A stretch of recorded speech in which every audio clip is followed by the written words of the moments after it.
Hey, what's cracking? So I'm back. Second video. First thing I want to say is, guys, no one is helping me do this. I don't have anyone recording it.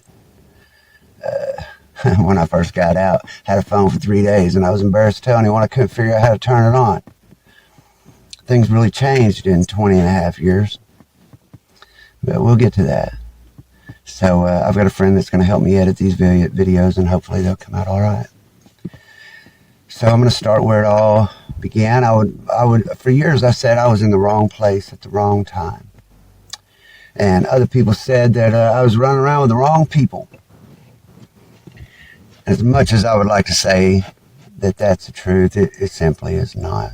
So my family loved me very much. We didn't have a lot of money, but I was always loved. I was always taken care of. My friends were not bad guys. They were good kids. We lived in a little country town. So I was poor, but I was very popular in school. I was first string in all the sports. I went to church every Wednesday and Sunday with my grandmother. I was the all-American kid. Mostly A's in school with a few B's. Everyone loved me. And had a friend come to school.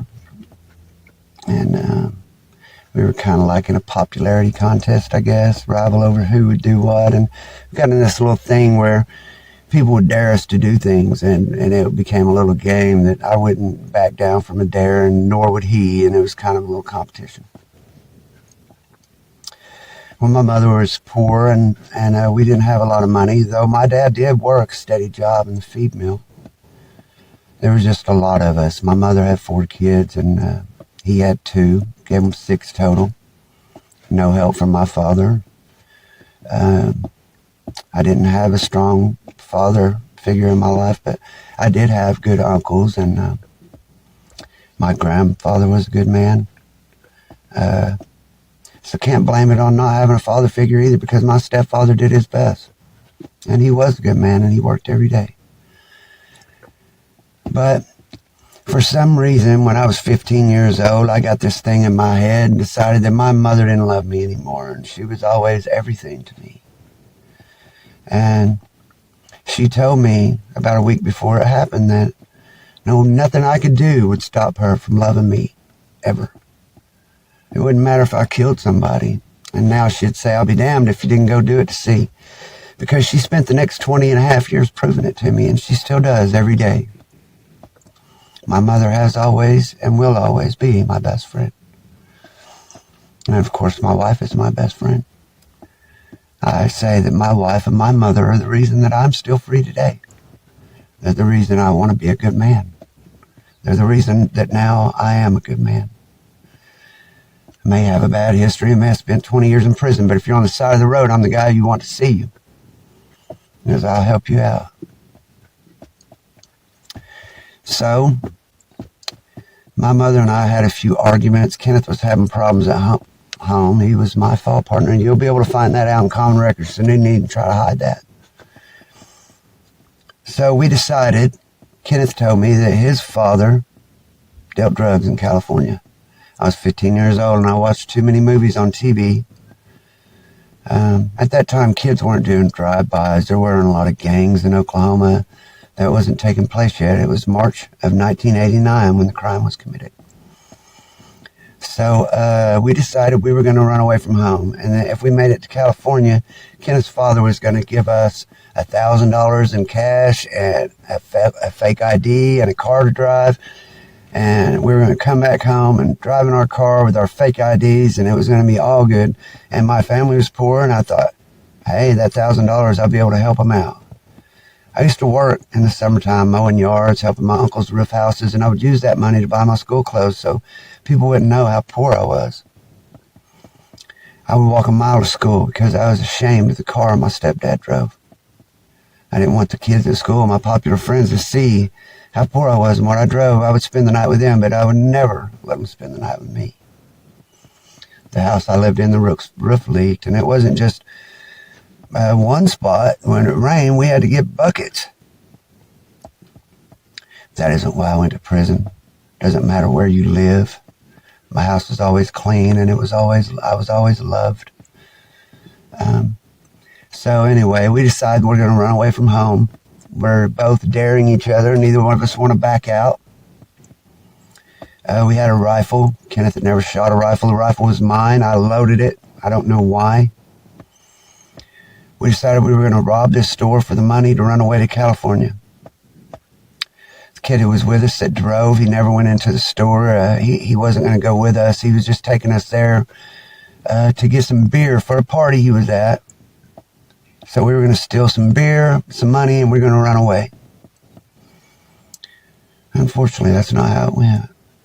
We went in the store. Kenneth pulled the weapon up. The man flinched. Kenneth turned his head and pulled the trigger. First shot hit the man in the face, killed him instantly. We never planned for the man to die.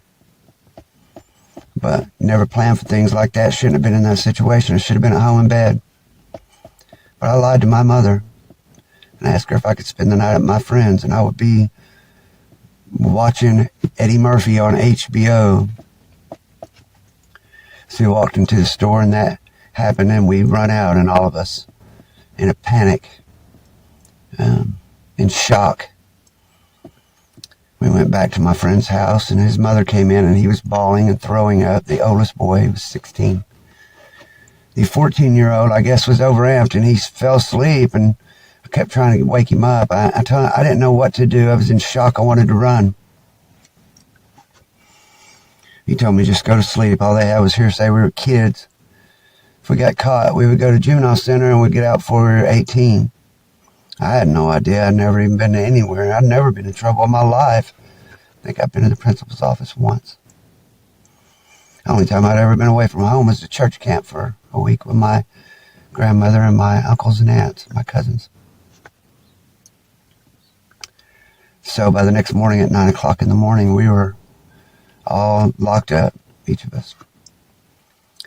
Either by being arrested or turning ourselves in. We didn't realize what we were doing. We were all telling on ourselves and didn't even realize it. To make a long story short, the oldest boy turned state's evidence against myself and Kenneth. I don't blame him. I mean, at his age, he had his mother pressuring him, and he had never been in trouble in his life. They threatened him with a death penalty. He never went in. Didn't have a lot to do with it. He shouldn't have been there. I don't hate anyone who was involved. It was all one big mistake. I love Kenneth. I love David. I'm sorry to the family, and I've spoken about that. Most of all, I'm sorry to my mother. My mother has post-traumatic stress, and it's all from my actions. She shakes when she talks. She can't handle a lot of stress. You'd think the guy going through it from 15 to 35 would be the one shaking, right? Well, I believe this. I may have been tough on the outside, and anyone who knows me will tell you I'm one of the hardest white boys they've ever met. I'm not proud of it, but while I was in prison, I stabbed 3 different people, and I beat like 5 of them down with locks, and I've been stabbed, and I've been beat with locks, and I've been in gang fights, and I've been in over 60 fights in my life. Like I said, I don't think I'm tough, not proud of it. I didn't do it because I'm tough. I did it to survive. So, in my next videos, I'm going to go in each place I went to. I'm going to start with the Berry House. Then I was certified and I went to the county jail. I'm going to talk about each of those places. And then to A&R, reception. Then I went to the yard in Lexington. From there to maximum security, Oklahoma State Penitentiary. From there to high, medium, max, Connors, Dick Connors Correctional Facility. Back to Lexington for a while. Then to Granite. Several different privates, and then back in the state system. Did a lot of moving around. There weren't many places I didn't go to or many things I didn't see. I've been through so many things you'll never imagine. I've had so many games ran on me. I've done so many things I'm not proud of, just trying to survive. When it all started, I was 5'6", I weighed 135 pounds, like I said before. I think I had 3 hairs under my right arm. Not one on my face. Didn't look like I do now. Everyone thought I was pretty. When I got to McAllister, guys on the next run, when I was at, before I got moved around to them, they were talking like there was a beautiful woman headed their way. But we'll get to that. We'll get to that. You guys stay safe. Catch you in the next one. Peace.